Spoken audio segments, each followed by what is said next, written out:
The Return of Sherlock Holmes by Sir Arthur Conan Doyle. Adventure of the Abbey Grange, Part 1. It was on a bitterly cold and frosty morning, towards the end of the winter of '97, that I was awakened by a tugging at my shoulder. It was Holmes. The candle in his hand shone upon his eager, stooping face, and told me at a glance that something was amiss. "Come, Watson, come!" he cried. "The game is afoot. Not a word. Into your clothes and come." 10 minutes later, we were both in a cab, and rattling through the silent streets on our way to Charing Cross Station.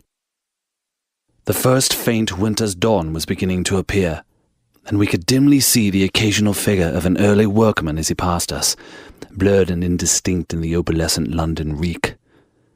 Holmes nestled in silence into his heavy coat, and I was glad to do the same, for the air was most bitter, and neither of us had broken our fast. It was not until we had consumed some hot tea at the station and taken our places on the Kentish train that we were sufficiently thawed, he to speak and I to listen. Holmes drew a note from his pocket and read aloud. "Abbey Grange, Marsham, Kent, 3:30 a.m. My dear Mr. Holmes, I should be very glad of your immediate assistance in what promises to be a most remarkable case. It is something quite in your line. Except for releasing the lady, I will see that everything is kept exactly as I have found it, but I beg you not to lose an instant, as it is difficult to leave Sir Eustace there. Yours faithfully, Stanley Hopkins." "Hopkins has called me in 7 times, and on each occasion his summons has been entirely justified," said Holmes. "I fancy that every one of his cases has found its way into your collection, and I must admit, Watson, that you have some power of selection, which atones for much of what I deplore in your narratives. Your fatal habit of looking at everything from the point of view of a story, instead of as a scientific exercise, has ruined what might have been an instructive and even classical series of demonstrations. You slur over work of the utmost finesse and delicacy in order to dwell upon sensational details, which may excite, but cannot possibly instruct the reader." "Why do you not do it yourself, then?" I said with some bitterness. "I will, my dear Watson, I will. At present I am, as you know, fairly busy, but I propose to devote my declining years to the composition of a textbook, which shall focus the whole art of detection into one volume. Our present research appears to be a case of murder." "You think Sir Eustace is dead, then?" "I should say so. Hopkins' writing shows considerable agitation, and he is not an emotional man. Yes, I gather there has been violence, and that the body is left for our inspection. A mere suicide would not have caused him to send for me. As to the release of the lady, it would appear that she has been locked in her room during the tragedy. We are moving in high life, Watson. Crackling paper, E.B. monogram, coat of arms, picturesque address. I think that friend Hopkins will live up to his reputation, and that we shall have an interesting morning. The crime was committed before 12 last night." "How can you possibly tell?" "By an inspection of the trains, and by reckoning the time. The local police had to be called in, and they had to communicate with Scotland Yard. Hopkins had to go out, and he, in turn, had to send for me. All that makes a fair night's work. Well, here we are at Chislehurst Station, and we shall soon set our doubts at rest." A drive of a couple of miles through narrow country lanes brought us to a park gate, which was opened for us by an old lodge-keeper, whose haggard face bore the reflection of some great disaster. The avenue ran through a noble park, between lines of ancient elms, and ended in a low, widespread house, pillared in front after the fashion of Palladio. The central part was evidently of a great age and shrouded in ivy, but the large windows showed that modern changes had been carried out, and one wing of the house appeared to be entirely new. The youthful figure and alert, eager face of Inspector Stanley Hopkins confronted us in the open doorway. "I'm very glad you have come, Mr. Holmes, and you too, Dr. Watson.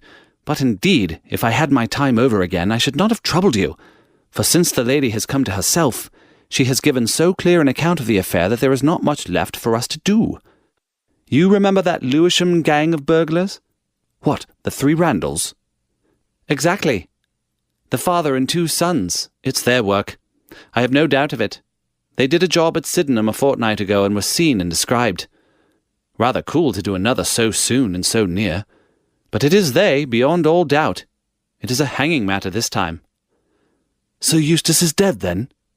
"Yes, his head was knocked in with his own poker." "Sir Eustace Brackenstall, the driver tells me." "Exactly. One of the richest men in Kent. Lady Brackenstall is in the morning room, poor lady. She has had a most dreadful experience. She seemed half dead when I saw her first. I think you had best see her and hear her account of the facts. Then we will examine the dining room together." Lady Brackenstall was no ordinary person. Seldom have I seen so graceful a figure, so womanly a presence, and so beautiful a face. She was a blonde, golden-haired, blue-eyed, and would no doubt have had the perfect complexion which goes with such colouring, had not her recent experience left her drawn and haggard. Her sufferings were physical as well as mental, for over one eye rose a hideous plum-coloured swelling, which her maid, a tall, austere woman, was bathing assiduously with vinegar and water. The lady lay back exhausted upon a couch, but her quick, observant gaze as we entered the room, and the alert expression of her beautiful features, showed that neither her wits nor her courage had been shaken by her terrible experience. She was enveloped in a loose dressing gown of blue and silver, but a black sequin-covered dinner dress lay upon the couch beside her. "I have told you all that happened, Mr. Hopkins," she said wearily. "Could you not repeat it for me? Well, if you think it necessary, I will tell these gentlemen what occurred. Have they been in the dining room yet?" "I thought they had better hear it from your ladyship's story first." "I shall be glad when you can arrange matters. It is horrible to me to think of him still lying there." She shuddered and buried her face in her hands. As she did so, the loose gown fell back from her forearms. Holmes uttered an exclamation. "You have other injuries, madam. What is this?" 2 vivid red spots stood out on one of the white, round limbs. She hastily covered it. "It is nothing. It has no connection with this hideous business tonight. If you and your friend will sit down, I will tell you all I can. I am the wife of Sir Eustace Brackenstall. I have been married about a year. I suppose that it is no use my attempting to conceal that our marriage has not been a happy one. I fear that all our neighbours will tell you that, even if I were to attempt to deny it. Perhaps the fault may be partly mine. I was brought up in the freer, less conventional atmosphere of South Australia, and this English life, with its proprieties and its primness, is not congenial to me. But the main reason lies in the one fact which is notorious to everyone, and that is that Sir Eustace was a confirmed drunkard. To be with such a man for an hour is unpleasant. Can you imagine what it means for a sensitive and high-spirited woman to be tied to him for day and night? It is a sacrilege, a crime, a villainy to hold that such a marriage is binding. I say that these monstrous laws of yours will bring a curse upon the land. God will not let such wickedness endure." For an instant she sat up, her cheeks flushed, and her eyes blazing from under the terrible mark upon her brow. Then the strong, soothing hand of the austere maid drew her head down and onto the cushion, and the wild anger died away into a passionate sobbing. At last she continued, "I will tell you about last night.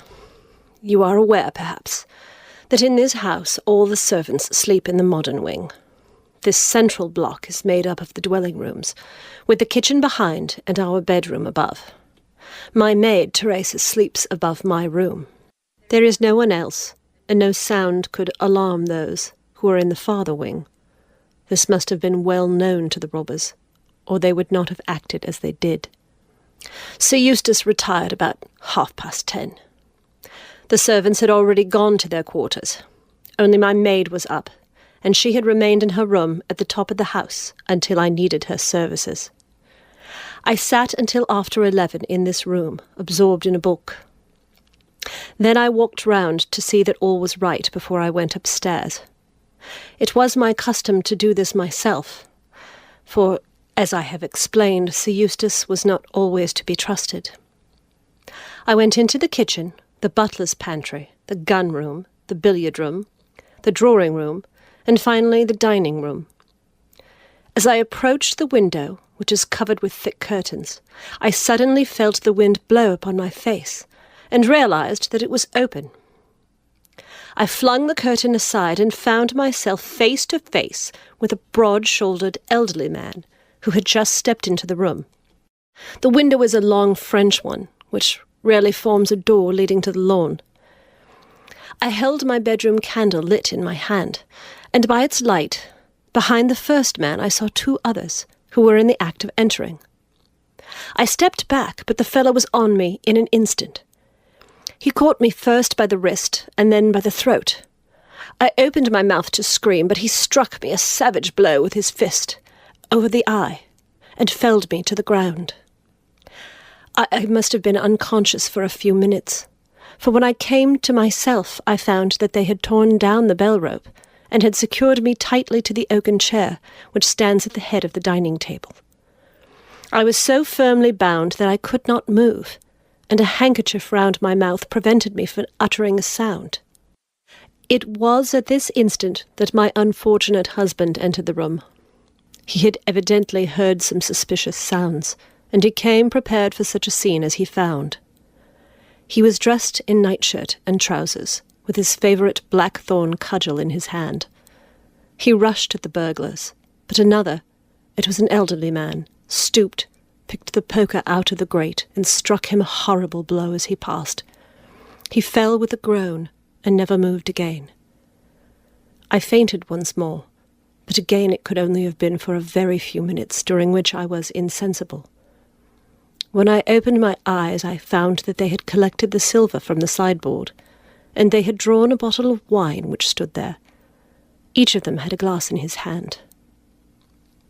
I have already told you, have I not, that one was elderly, with a beard, and the others young, hairless lads. They might have been a father with his two sons. They talked together in whispers. Then they came over and made sure that I was securely bound. Finally they withdrew, closing the window after them. It was quite a quarter of an hour before I got my mouth free. When I did so, my screams brought the maid to my assistance. The other servants were soon alarmed, and we sent for the local police, who instantly communicated with London. That is really all I can tell you, gentlemen, and I trust that it will not be necessary for me to go over so painful a story again. "Any questions, Mr. Holmes?" asked Hopkins. "I will not impose further tax upon Lady Brackenstall's patience and time," said Holmes. "Before I go into the dining room, I should like to hear your experience." He looked at the maid. "I saw the men before ever they came into the house," said she.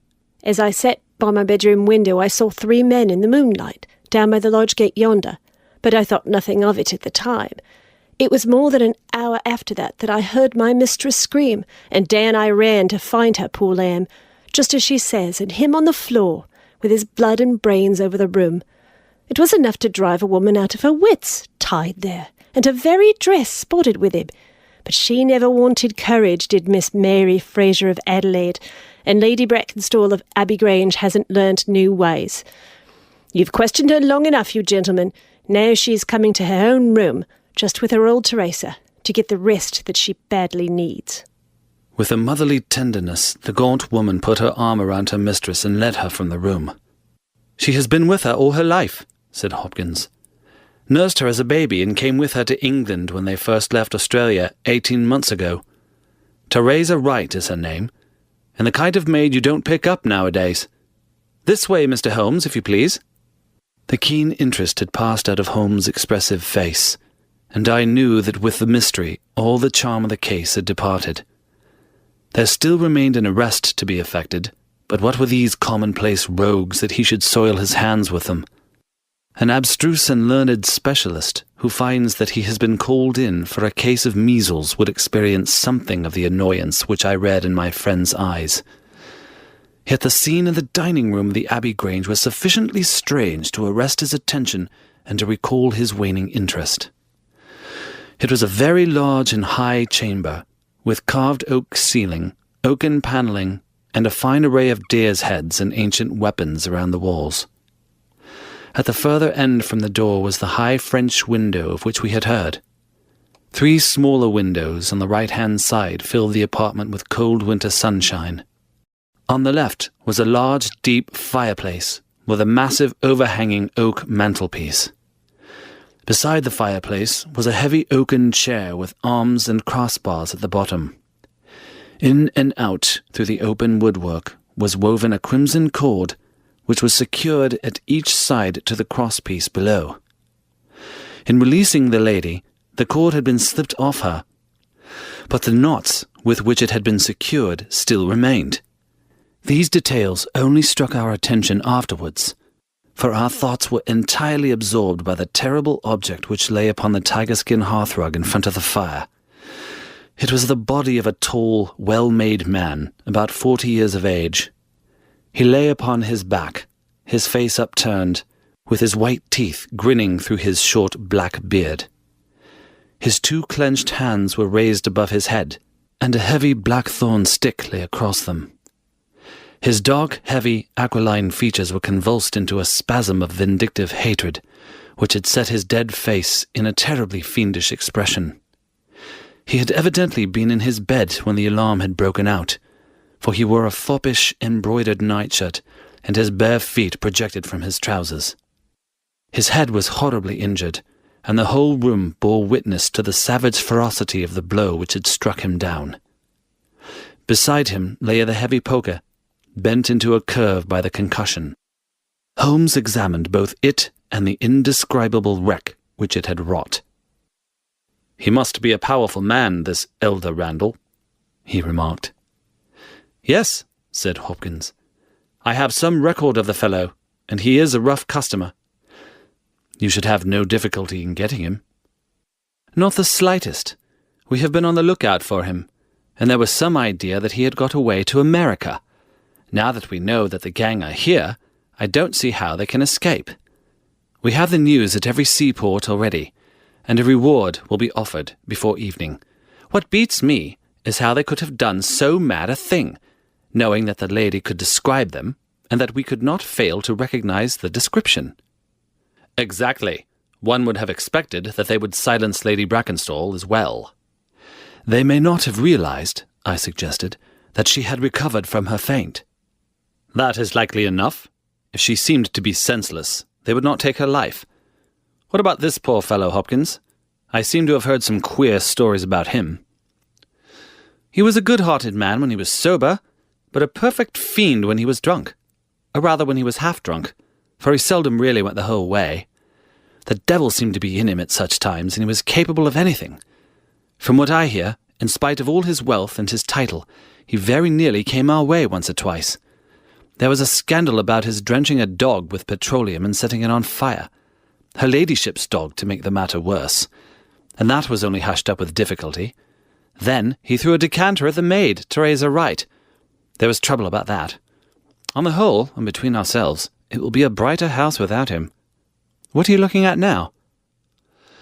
Holmes was down on his knees, examining with great attention the knots upon the red cord with which the lady had been secured. Then he carefully scrutinized the broken frayed end where it had snapped off when the burglar had dragged it down. "When this was pulled down, the bell in the kitchen must have rung loudly," he remarked. "No one could hear it. The kitchen stands right at the back of the house." "How did the burglar know no one would hear it? How dared he pull a bell rope in that reckless fashion?" "Exactly, Mr. Holmes, exactly. You put the very question which I have asked myself again and again. There can be no doubt that this fellow must have known the house and its habits. He must have perfectly understood that the servants would all be in bed at that comparatively early hour, and that no one could possibly hear a bell ring in the kitchen.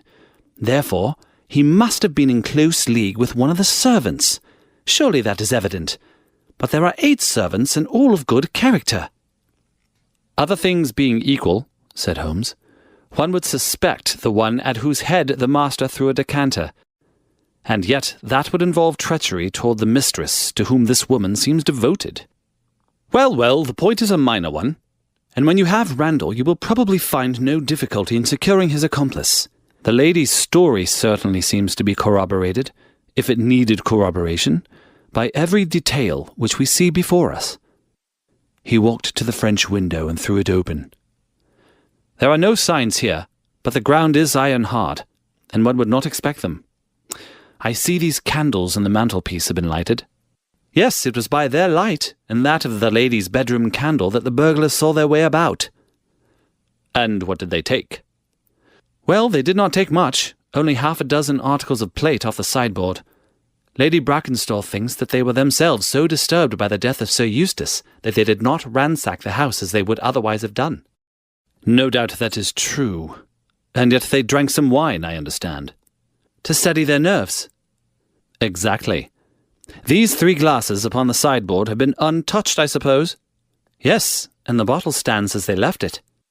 "Let us look at it then. Hello, hello, what is this?"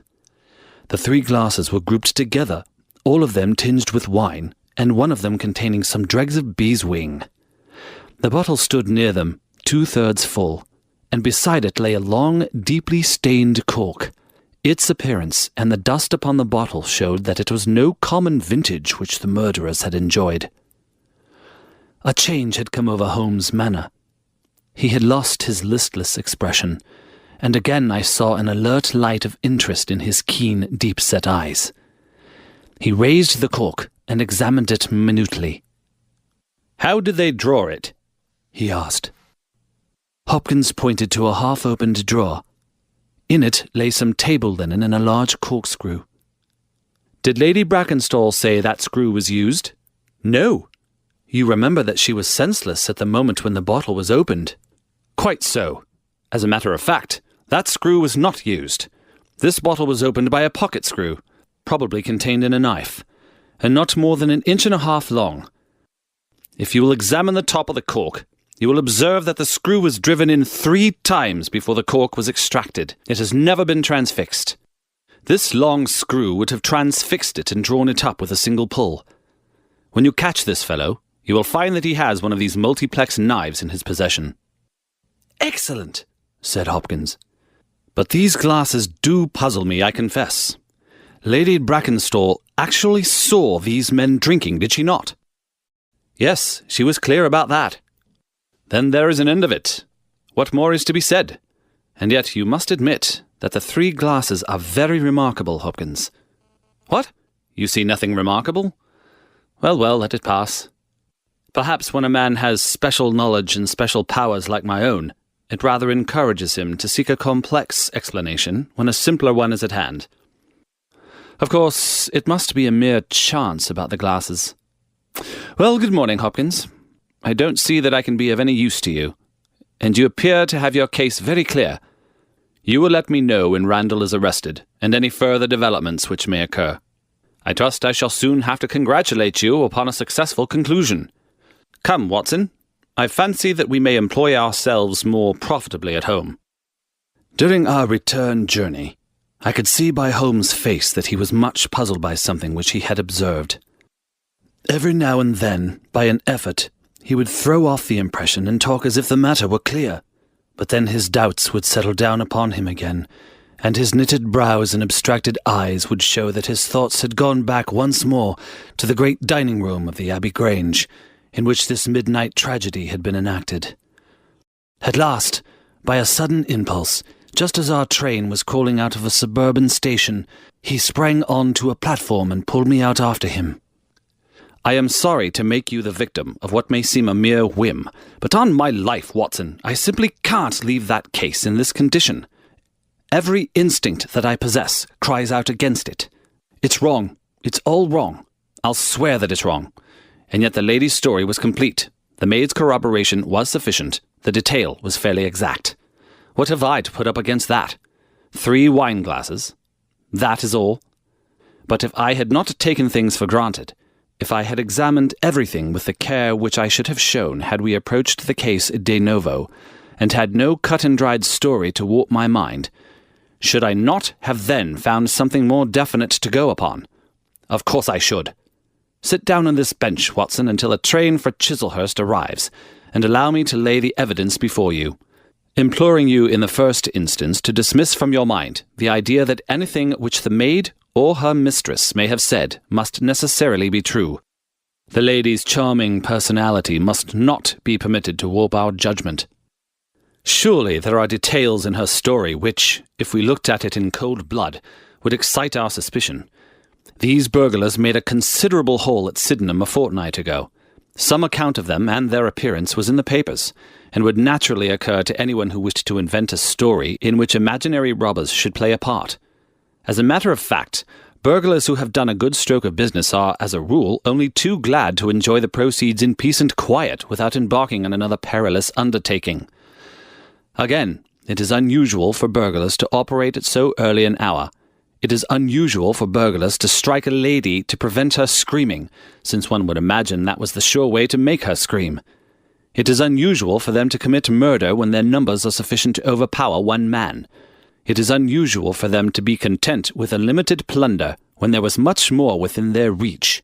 And finally, I should say, that it is very unusual for such men to leave a bottle half empty.